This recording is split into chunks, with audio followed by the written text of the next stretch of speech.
And so we talked about, what does it mean to be someone's partner, right? What does that mean to show up to do life with them? And then we've been in this process of evaluating, like, if we take sex out of the equation, are you my partner, right?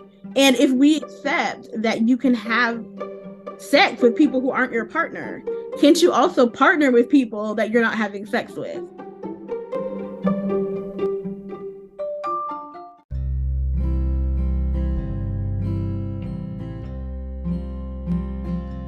Welcome to Making Polyamory Work. Hi, I'm Libby Sinback, and I want to thank you for joining me today. I'm a queer polyamorous mom and a relationship transformation coach, and I am committed to helping people who live and love outside the box, whatever that means to them, have extraordinary relationships. Because relationships are at the core of our well-being as humans. I think love is why we're here and how we heal. I am really excited to share today's episode with you. I had just an incredible conversation with Chanee Jackson Kendall. Chanee is a Black polyamorous educator and event planner, and she co-founded Black Poly Pride, the first and only Black polyamorous conference for Black people by Black people. She has openly identified as non-monogamous and kinky for over a decade and is the proud mama of a kind, intelligent son, whom she lovingly co-parents with 3 other amazing humans.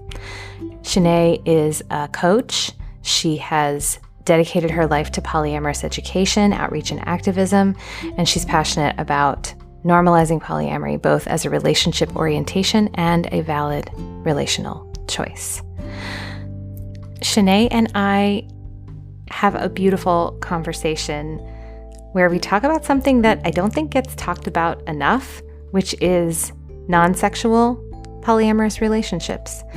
Relationships that either start out as non-sexual because one of the people is asexual, or relationships that transition to non-sexual but remain important partnerships, full of love, maybe even full of romance. We really get into it, y'all. So make sure that you set aside the time, grab a cup of tea, grab a sandwich, or hop in your car. You want to hear this whole episode from start to finish because it is just incredible. And I'm going to stop talking about it now and just let you listen. I'll see you on the other side.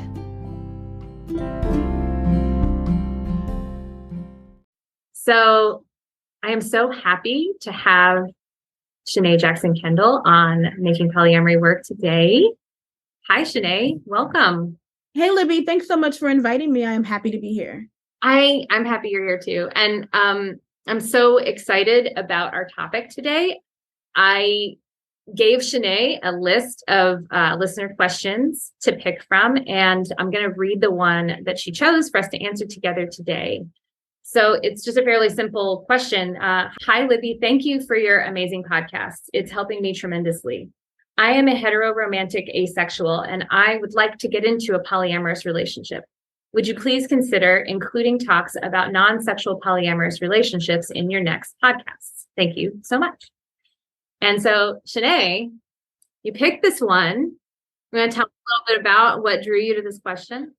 Yes. So the first thing is, I think that it's a topic that we don't address very much in our community. I think there are lots more non-sexual polyamorous relationships that are often shamed and don't feel like they have a place or a seat at the table. So I kind of wanted to bring that to the forefront. The other thing is that I am really big on battling amatonormativity, and I have a lot of intimate relationships that do not involve sex. And it's something that has really been like on the forefront of my mind lately. So I think, my work as a polyamorous educator, it always kind of comes back to what's happening in my life as well. So I thought it was a really good time to talk about it. Yeah. Well, and you used a big word there. I've used it before on the show, but I'm wondering, would you define amatonormativity for our listeners? Absolutely. So amatonormativity is the idea, it's a pushback against the idea that only sexual and romantic relationships should be prioritized in our lives. So it's basically the idea that all relationships are on equal footing, and that it's not just about romance or sex that should rank relationships in our life. Yeah. Yeah. And I love that. I love that. I mean, some people, I've mentioned this on my show before, but I identify as being on the asexual spectrum. I'm like somewhere between demisexual and gray asexual. And so non-sexual polyamorous relationships are actually really important to me. I've gone through like several iterations of having to have conversations with partners of mine being like, I don't think this is sexual right now for us. Like, I don't think that's the driving force of our relationship. And like you, I'm in the boat of, but it's still very important to me. And then there are people that I'm in relationship with who I'm not sexual with at all. And we've never been sexual, but it's like you said, very intimate. It's a very intimate friendship. And are you in the same camp of like, I just hate hearing the word, we're just friends? Oh, I hate that. And it's something that me and one of my partners have had to really like battle against. Yeah. Because we were in this space of being just friends for a long time. And we realized that that even language doesn't align with our values around it, right? The language is it reduces what we have, right? And so we talked about, what does it mean to be someone's partner, right? What does that mean to show up to do life with them? And then we've been in this process of evaluating, like, if we take sex out of the equation, are you my partner, right? And if we accept that you can have sex with people who aren't your partner, can't you also partner with people that you're not having sex with? So Yeah.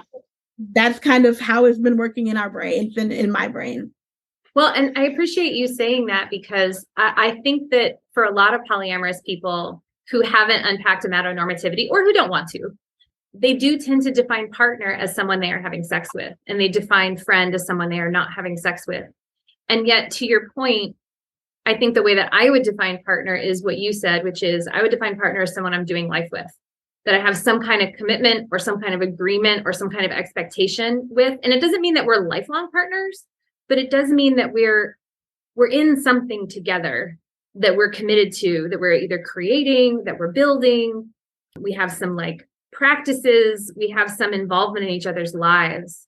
And that could, and why would, honestly, Chanee, why would sex even be the thing that would determine whether I would do that with somebody or not? When sex is like I mean, again, this is my asexuality talking, like sex for me is just like an activity like tennis, like I don't even play tennis, but like, but like, why would I choose to build a life with someone that I have a really great tennis partner relationship with? Like, I might do that if we have other stuff in common. But like, I'm not going to say, "Ooh, we got a really great tennis chemistry. Let's go make babies together." No, I agree with you 100%. And it's funny because I am probably maybe just like a hair above megasexual, right? So Yeah. like I don't need sex first, and but I am a very sexual person, right? But still, the reality remains. We still spend very little of our time having sex, right? And Yeah. sexual compatibility and chemistry have nothing to do with chemistry outside of that space, right? Not for me anyway. Now I think that sex can build intimacy, right? Mm-hmm. But again, you can have sexual chemistry with people that you don't experience intimacy with. And Mm-hmm. so for me, I have been trying to break down this idea that sex is a necessary component of partnership. Because when you really think about it, and I'm being called to live my values, right? Because I've been saying that for many years, but also I've been in partnerships where I was having sex, right? So now, as I start to realize and find myself in partnerships that don't center sex, what does that mean for my life, right? And how can I live what I've been, it's kind of like, are you practicing what you're preaching? Am Yep. I diminishing relationships in my life that are non-sexual? Because that's what society does. But I'm trying to kind of fight against that personally. Yeah. Yeah. I mean, I love everything you said there.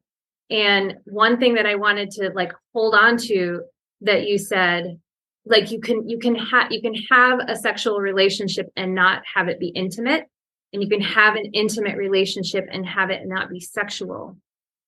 I want to just hold on to that idea for a minute and just like sit there with that, because that I think that's really important. because it really isn't like all sexual relationships are intimate or all intimate relationships are sexual. I think you can have it be both. Like sex can be this vehicle for intimacy. Sex can be this magical spiritual thing sometimes, or it can be like tennis. Like, you're good at sex, I want to do sex with you. Right. No, I think that that's really an important thing, right? And so as we kind of embrace the idea of designing our relationships, right? And having relationships that work for all the people involved, right? We have left behind this idea that monogamy is telling us that we can only have one kind of relationship with one person. Right. As we reject mononormativity, right? I feel like it's kind of like a stair step. Once you get to this point of fully embracing consensual non-monogamy, then you're also forced to examine your relationships and how are you ranking your relationships, and are you ranking them? Is it necessary to rank relationships based on the activities that you do together? Yeah, exactly. And I mean, I just want to highlight to anybody who's listening, who's like, this doesn't resonate with me at all. Sex is like really, really important to me and really, really important for the way I connect to people. I want to just highlight that what Chanee is saying is that can be how you do it, if that's what you are proactively and intentionally choosing for yourself. I think what we're both saying, and I love that, like, I just love that, like, you dived right into this and I was like, yes, this is exactly how I feel. Because like, it's a matter of taking away the default that is the way you have to see it. Like, right. If you have done the unpacking and the like deprogramming, and you still say to yourself, you know what, Chanee, you know what, Libby, sex is really important to me. I like sex is the way that I connect to people. Intimacy without sex is not very fulfilling for me. And so this is what I want. I want sexually intimate and intimate sexual relationships. And I want those two things together. Great. But you don't have to, if that isn't what fits for you. That's exactly right. I am a proponent of choice, right? And for me, personally, I absolutely desire romantic and intimate relationships that also include sex. But I don't have to choose. I can have all of that. I can have some intimate relationships that include sex, but that doesn't bar me from having intimate life partnerships that don't include sex. Right. So a very big part of who I am as a person is my refusal to choose. You're not going to pigeonhole me and saying you can have A or B. As a bisexual polyamorous switch, I am always going to go for C, all of the above. I love that. Well, and I guess for people who are maybe having a hard time wrapping their head around this, I wonder if it might be useful for maybe each of us to just, if you're comfortable, to share like what that really looks like for you. Like in terms of like, are you comfortable sharing a little bit about your constellation of like how you're actually living into this right now? Sure, I am happy. When you first asked me, it was hilarious because I was like, oh no, I'm not talking about that. But I realized I do have something I'm totally willing to talk about, right? One of my partnerships is very fresh and I'm not ready to talk about it yet. But let's talk about my relationship with one of my co-parents, right? She and I were in a deeply intimate sexual romantic relationship for 5 years. We were in a DS relationship for 5 years. So like, let's really get into what that means. Mm-hmm. And then when it became time for our relationship to transition, right? I was terrified of what that would mean for our family. We live together. Yeah. And we have had this child together. We've built lives together. I'm on her insurance. Like, this is a real life partnership. So what does it mean when your romantic relationship ends was a really big looming question for us. Mm-hmm. And, it's one of those things that time has revealed to me. Like, time has revealed to me that I still have a partner, right? That we're still doing life together. We're raising our child together. That's, she's still the very first call. Like, it could be something as like inconvenient as my audio isn't working properly on my computer, right? And like, she's coming downstairs to fix it, right? And it could be like, hey, like, I really need some money. Like, give me some. It could be something as simple as like, I'm going on a trip. Do you want to go? we have this beautiful, rich partnership that exists now that I never would have imagined I would be open to, right? Yeah. I had no idea that that would be our reality. I was terrified. I thought we would break up and we would stop talking and she would move out and that we would have to be like divorced people. But I was like, we don't have to do that. Like, that is the script that monogamy has given us. But polyamory allows us to write our own script and decide for ourselves what our relationship will look like. Yeah. Yeah. I want to really appreciate what you're saying there and that story, because I think there's so much in there about what it means, not just to be partners, but what it means to be caring for each other and family to each other.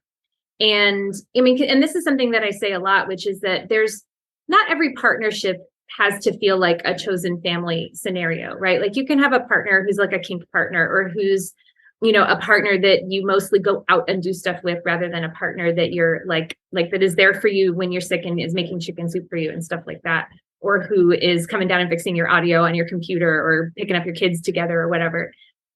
And at the same time, in mononormativity world, the only kind of chosen family that is like acceptable is the kind that you are romantically and sexually partnered with, and then or I mean, I feel like, well, I guess no, I'm going to actually push back against that. That's, I would say, in white settler culture, that would be how we do it. And you're like, yep. Right. And that was my comment, right? My comment is that historically Black people don't do that, right? And so I think I always call to mind the idea of like, we have aunties and uncles and cousins that are not like at all related to us by blood, right? And that is our chosen family. Those are the people to this day. I have a bevy of aunties that I can call up and I can say I need, and if whatever it is going to happen, right? My parents raised me in a village, right? And there's no distinction. In a lot of situations, I'm closer to these aunties of love than I am to the people who are my parents' biological siblings, right? And so it's the same concept. It's the idea that you can choose your people, right? And it's culturally, for me, it's a return, right? It's a return to this idea that this is how we raise our children. This is how we accomplish things. This is really how I was raised. Well, and I love that you're saying that. And I'm really glad you brought that in, because it's so true. It's not a new way of doing things. It's a very old way of doing things. And, I did an interview with Akila Riley Richardson, who in her episode, she talks about this concept called epistemicide. Have you heard of epistemicide? I didn't know that word, but basically, like, this idea that, white settler culture has erased all these different ways of knowing, and I think also all these different ways of doing life. And,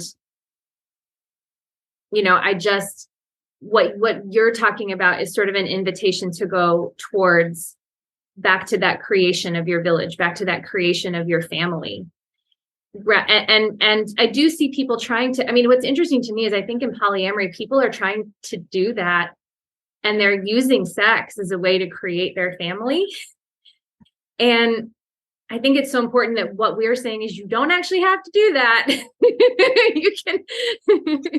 Interesting, because I think as a culture, we can embrace the idea that after the sex ends, then we can be family, right? So it's kind of like, we embrace these healthy co-parenting relationships once people have separated or become divorced. But like, maybe we can do all that without all the yucky trauma, guys. Like, you can just decide. And I talk all the time about being intentional about who you parent with. Right. Obviously, intentionality is my brand. But just remember, like, marriage can be dissolved with some money and a signature, but parenting cannot. So let's be more intentional about who we choose to parent with. Find somebody that you're most compatible with, and you can have sex with whoever you want. But these big things that are going to determine your life, like who you live with and who you financially entangle with, let's be more intentional about that, and let's not let our genitals make those decisions. Hell to the yes. Oh my God. Okay, but I feel like we have to talk about something else here, though, around this. Oh, this is the hard part. This Okay, is let's the do. hard part. This is the hard part, right? Which is, okay, I agree with all that. And maybe some other folks listening are agreeing with that. And at the same time, if we're raised with this idea that what we're supposed to have is the sex, the romance, and all of the entanglements and everything, it's all supposed to be in one nice little package, and that's what you were hoping for. And then it turns out that some of the things you did want, like you really wanted, maybe you were told to want them, but like that doesn't mean you didn't want them. And then, I mean, I'm thinking about that breakup, but that you're not called a breakup. I'm going to reframe this. You're talking about that transition with your partner, your nested partner. And there was a period of time where you were very deeply involved on so many levels. And then some of those levels had to go away. They weren't working anymore. They needed to change. There's loss there, right? There's grief. And I think one reason why we have the script of the horrible breakup and the horrible divorce and the splitting and not speaking to each other, or the contentiousness and all of that, I think what that's really about is not being able to process the grief and the loss and the pain of rejection and all of that. So I guess now, can we talk about that? We can. That is so real. And that is something that's a thing that's really close to my heart, because I often personally have a tendency to want to rush the bad feelings and just like skip to the end, right? But we have to grow through these things, right? And sometimes it's just accepting that you're disappointed, right? Whether it's a situation where your sexual or romantic relationship is ending, or you could be in a situation where you maybe desired a romantic and sexual connection with someone, and they're saying to you like, I love you and I'm happy to exist in community with you, but I don't want that romantic relationship. Well, and I think that that's true for people who are on the ace or aro spectrum, because I don't know about you, Chanee, but I didn't know that being ace existed when I was a kid. And so, I knew that you could be gay. I knew that you could be bisexual, but I didn't know you could be asexual. I didn't know you could be aromantic. And so for me, it wasn't like I was aware of my sexuality at that time. And I remember when I finally became aware of it, I was like, holy shit, this explains so much about me. And now I have to tell my partners about it. And I have to like explain myself to them and hope they'll accept me that way. And I'm imagining that, and I'm 43. I do have hope that like younger people are more aware that this is an option. And it doesn't mean that you're like a non-person, because I do think like asexuality is sort of like there's something wrong with you if you're asexual, or that there's something broken about you. And I don't believe that's true at all. I think it's just another way of being. But I think if there are people who are my age or even a little bit younger, a little bit older, who are coming into this realization that, oh my God, this is who I am. And now I have to go pursue relationships, being honest about who I am, and then find love, partnership, connection, family, kids, whatever things I might want for myself. And then my partner, if I already have a partner and they didn't know and I didn't know, and then I have to tell them this is who I am now, that disappointment is so real, right? That disappointment. Yeah. That feels so scary to me, right? Because as a person who is very sexual and I like to have sex forward relationships, I can imagine like how a partner might feel, right? If they had to come to me and say, I love you and I want to be with you and I want to live with you, but I don't want to have sex with you, right? I can only like, just putting myself in that shoes, I can imagine it would be a difficult conversation, right? And so it reminds me, it calls to mind this like I'm like a walking like Brene Brown quoter. But she reminds us that everything that we want is on the other side of vulnerability, right? And so we have to have the courage to be vulnerable and show up as who we are, right? And absolutely, when we lay ourselves bare like that, it does give us the possibility for someone to reject us. But it also opens up the possibility for love and acceptance and connection. Yeah. And we have to be willing to take the leap. Yeah. I have a story about that actually. because I remember when I actually had to do that. I had my moment of like vulnerability, where I had to look two of my partners, because, and I guess I want to just say, like, you don't actually have to be asexual to want to transition a relationship to being non-sexual. Like, you can be you just realize the sexual relationships run its course, or something about you has changed that makes what you were doing together, you're no longer compatible to keep doing it together, or they might have changed, or, I mean, there's so many different things that can happen over the course of a long-term relationship where sexual dynamics can change. But for me, it was really, me realizing something about myself, and it, so complex. Like, I realized I had been trading sex for reconnection. I realized that I felt like I had to have sex with my partners in order for them to be happy with me. I had a real story that if I was going to be loved, that I needed to make sure we were having sex. And then I realized that I was doing that. And I was like, I have to stop. Like, I don't even know what comes next, but I know I have to stop doing that, because it's hurting me and it's hurting us. And so I had to take this risk and say, specifically to the man that I am co-parenting with and that I'm married to, I had to say to him, I don't want to have sex right now. And I don't know when I'm going to want to again. And is everything that we have together enough for you without this other thing? Because it's very important to him. It was very important to him. And he had a lot of sensitivity about feeling rejected and not enough and not trusted, and all the things that can go into what it means to be sexual with somebody. And I'm like, thank God he said yes. Thank God he said yes to that. And thank God that I was willing to be honest and renegotiate our relationships, with everybody being fully informed about what we were getting into. But it was so scary right. And I want to inject some compassion, right? Because in that place, both people's feelings are entirely valid, right? Okay. No one should be having sex as a bid for connection and love, right? Oh, wait, say that again. Say that again. No one should be having sex as a bid for love and connection, right? You should be able to have sex because you want to.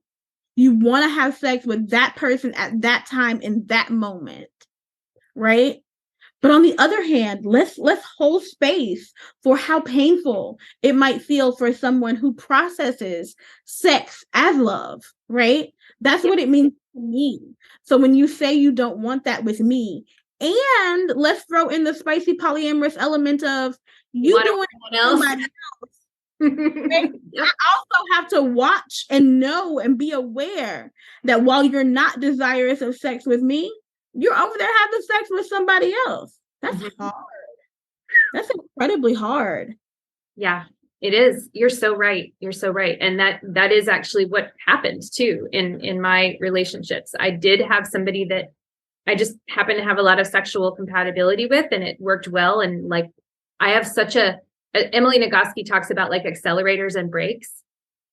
The amount of brakes that I have, being an autistic person, having a lot of sensory stuff, having ADHD, like all the stuff that's going on in my head up here, got so many sexual brakes. And for whatever reason in this relationship, it wasn't hitting on any of them. And so I was just more able to be sexual with this person.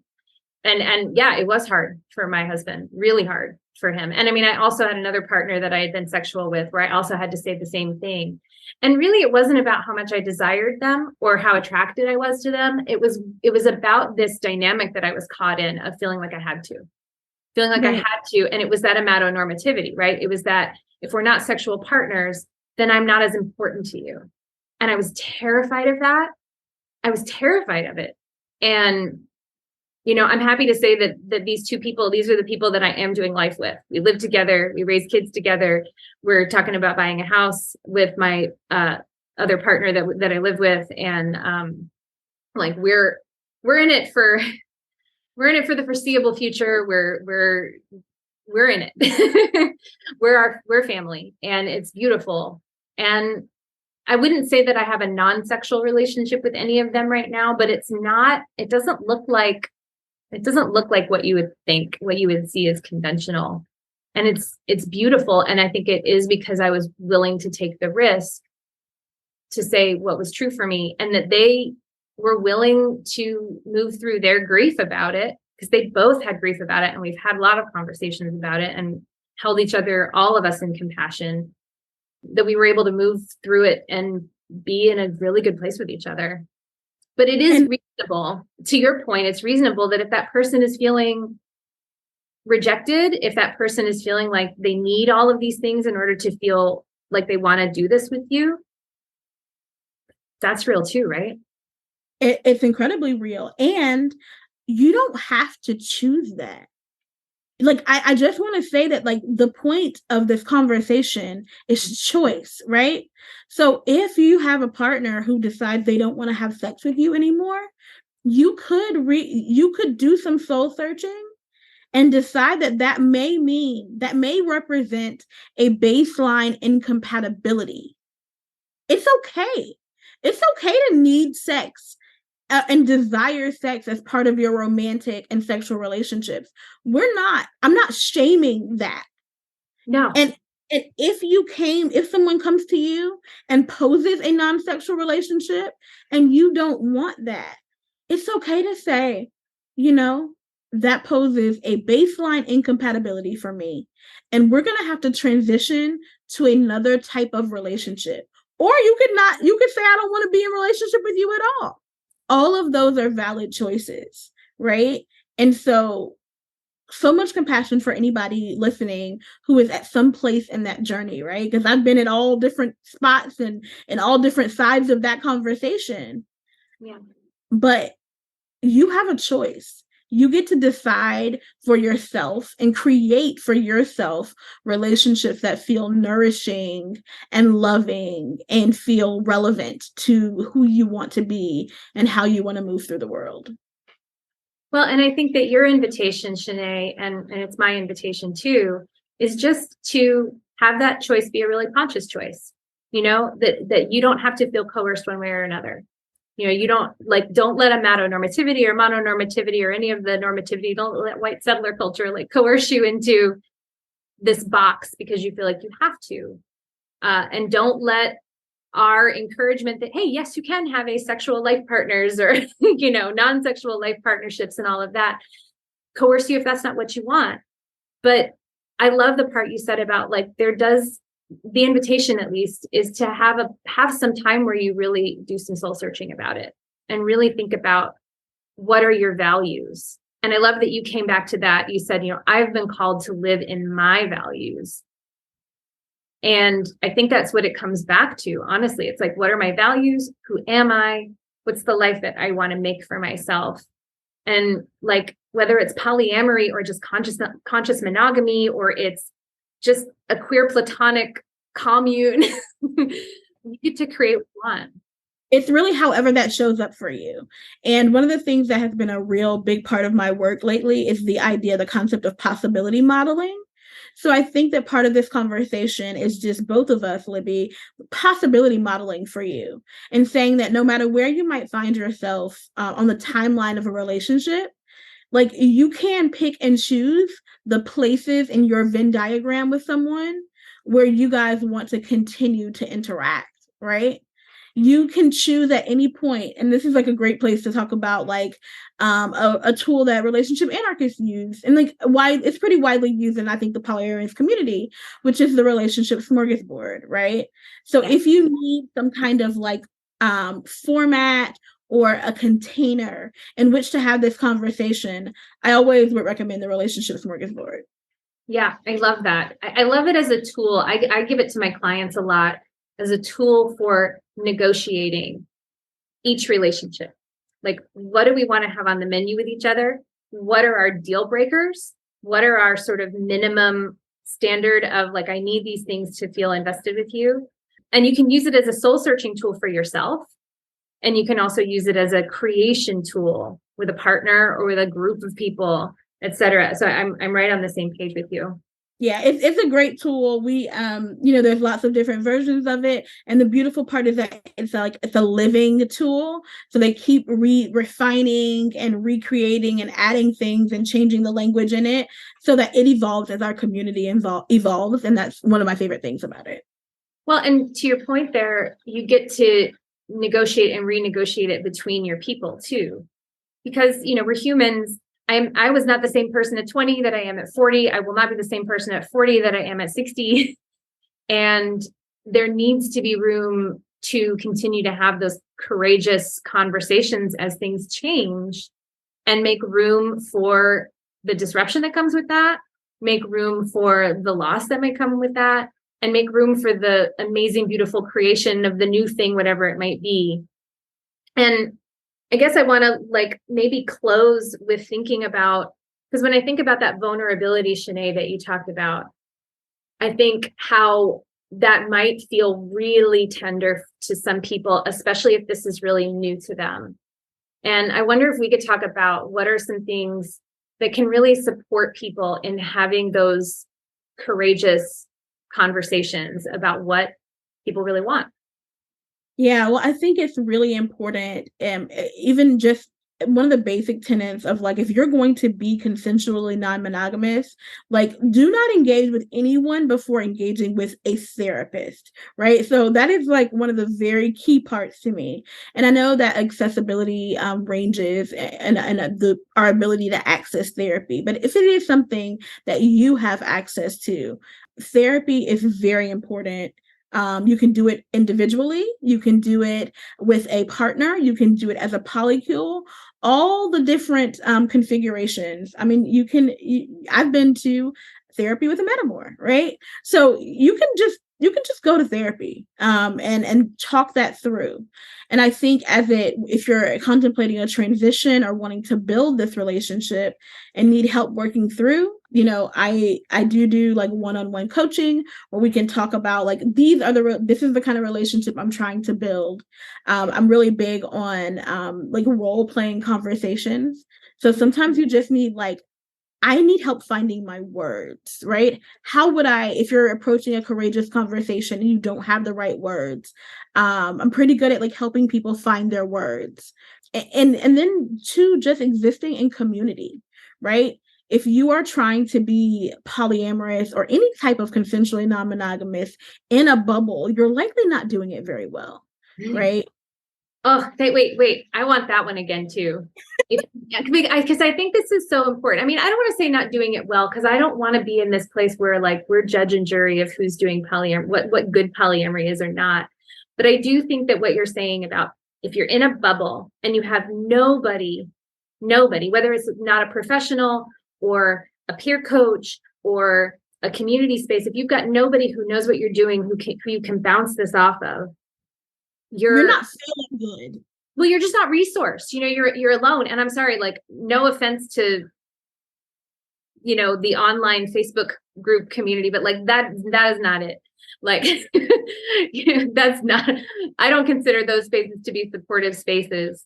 And I think you're so right that some form of other person to and it's not about giving you the stamp of approval. It's about just being someone where you can yourself check your own work. When I'm working with clients, I'm not telling them they're doing it right or wrong.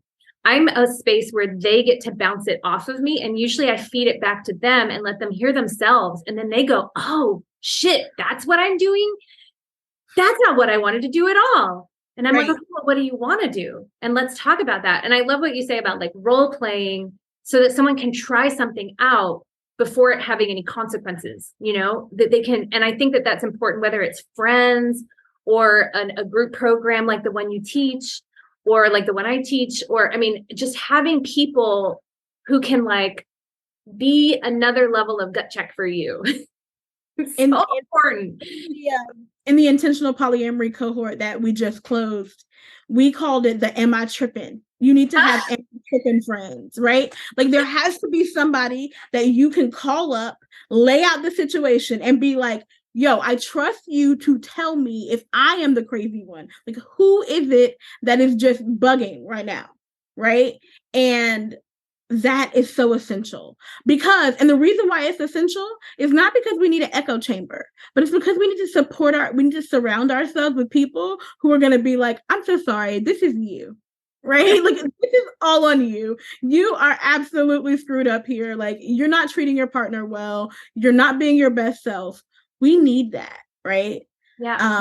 That's essential to create for that has been essential to my happiness, well-being, and success over the past decade as I've moved through polyamory.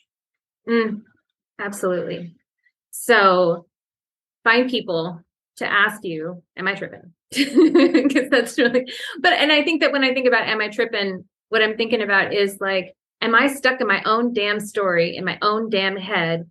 Am I letting a bunch of my own shit, my own past shit, society shit, like, is that messing me up from what I really in my core value and care about? And so it's having someone help you peel that apart and see what's a bullshit projection that I'm making, or what's some story that I have that is not true, and how can I confront that? And I think lots of people can lovingly do that with you. But if you don't have anybody doing that with you, I mean, I don't want to totally dismiss the possibility that you can do it yourself. I do believe that people can do their own self-work, but I think it's much harder. I think it's really important to have other people. I think self-work, so it's funny because self-work is the first pillar of intentional polyamory. That's where we start. But the fourth pillar of intentional polyamory is community, because that's where you end up, right? You do have to do work on your own. But what happens as you move through and as you build this life to support your love style, community becomes an essential part as well. I think we should leave it there, Chanee. Make your love style. And I guess like what we can come around to is, like, to your point, polyamory can be about sex, but it's about love. That's all. It's about love. Yeah. Thank you so much for being here with me. This has been great. This has been. I really enjoyed myself. I felt like I just got to like talk to my friend and record it. So that was well. And one thing to note is, Chanee, you're going to be at Southwest Love Fest, right?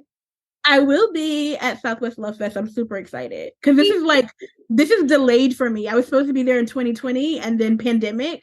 So I am super ready to like have the party. Y'all, we go to the conferences to really party. I don't know if y'all know that, but that's what we do it.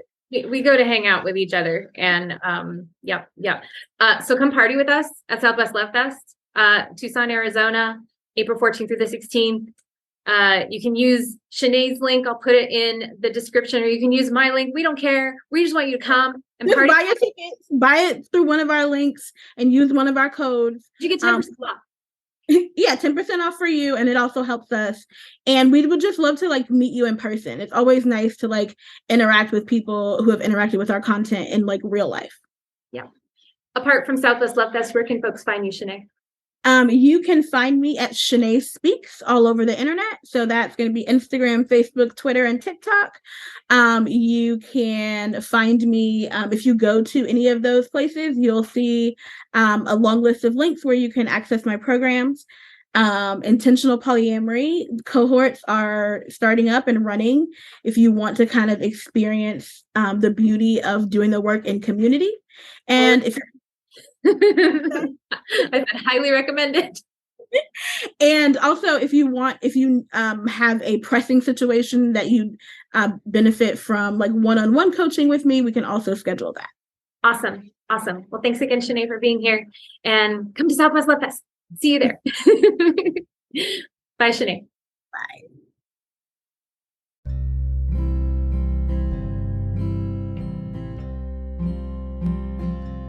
Thank you so much for joining me today. If you have any thoughts about what I've said or a question for the show, I would love to hear from you. You can reach me via my website, libbysinback.com, or you can connect to me on any of my social channels. I'm on Instagram and Facebook.